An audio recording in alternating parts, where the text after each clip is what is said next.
You know the filmmaker knows his stuff and he explains the whole film with just one prop. Tamasha is one of those movies जो मैं time to time revisit करता रहता हूँ क्योंकि it is one of my favorite movies। और कुछ अर्सा पहले की बात है, मैं तमाशा दोबारा देख रहा था और वहीं पर एक फ्रेम आया जहाँ पे एक नॉवल पड़ा होता है वेद रणबीर कपूर के कैरेक्टर का। अब मुझे मूवीज देखते हुए इतना अरसा हो गया और मैं इम्तियाज अली को इतने अच्छे से तो जानता हूँ कि वो नॉवल कोई भी हो सकता था, वो वाला ही क्यों वहाँ पे रखा गया। वो इंटेंशनल था, वो डिलिबरेट चॉइस थी, वो सिर्फ एक प्रॉप नहीं था। और मैंने जब इसके ऊपर थोड़ी रिसर्च की तो मेरा शक सही साबित हुआ। मैं बात कर रहा हूँ Catch 22। Catch 22 is basically a story about Captain John Yossarian who is a B-25 bombardier in World War II. Catch 22 is basically a law which states that if a bombardier is insane, he is not allowed to do his duty, and if he resigns, then he is sane and he has to fulfill his duty. अगर तो तुम parallels draw कर सकते हो तो videos आया।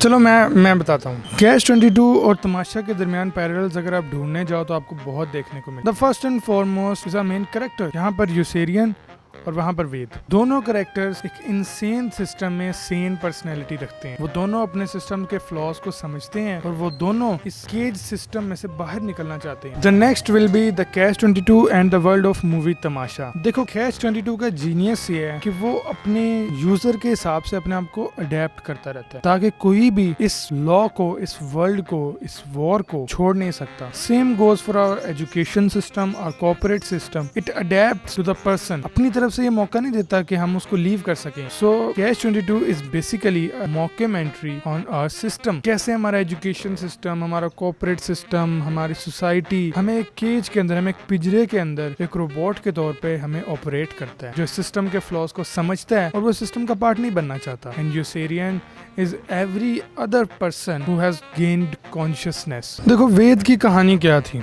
वो एक क्रिएटिव इंसान था जो एक नॉन क्रिएटिव सिस्टम के अंदर फंसा हुआ था। वो इनसे डिफरेंट था और इसीलिए वो अपने पेरेंट्स के प्रेशर, सोसाइटी के प्रेशर और इन सब में फिट इन होने के प्रेशर में कहीं ना कहीं अपने आप को खो बैठता है। और यूसेरियन के साथ भी ऐसा ही होता है। वो ये चीज रियलाइज तो कर लेता है कि वो एक ऐसी जंग लड़ रहा है जिसका कोई एंड नहीं है। ये एक इंसेन जंग है जहाँ पर लोग एक दूसरे को बगैर किसी वजह के मारी जा रहे हैं। और वो ये चीज रियलाइज करने के बाद कि वो इसको नहीं लीव कर सकता, He goes mad। और वो ये चीज नोटिस करता है जो वो पहले नहीं करता था कि कैसे उसके दोस्त उसकी आंखों के सामने मारे जा रहे हैं और जो इंसान रिटेलिएट कर रहा है वो लोगों को पता भी नहीं कि वो कहाँ गया। मूवी के एंड में वेद इस सिस्टम को ब्रेक करने में सक्सेसफुल होता है। इसमें उसका साथ अपनी इनर पर्सनैलिटी, इनर चाइल्ड और तारा का भी होता है। और यूसेरियन भी लिटरली इस जंग को छोड़कर कहीं दूर चला जाता है। In the end both of this characters leave the system. Ved इस सिस्टम को छोड़कर, इस कॉर्पोरेट लाइफ को छोड़कर अपनी क्रिएटिव लाइफ को परस्यू करता है, थिएटर का काम करता है। और यूसेरियन लिटरली कहीं दूर चला जाता है।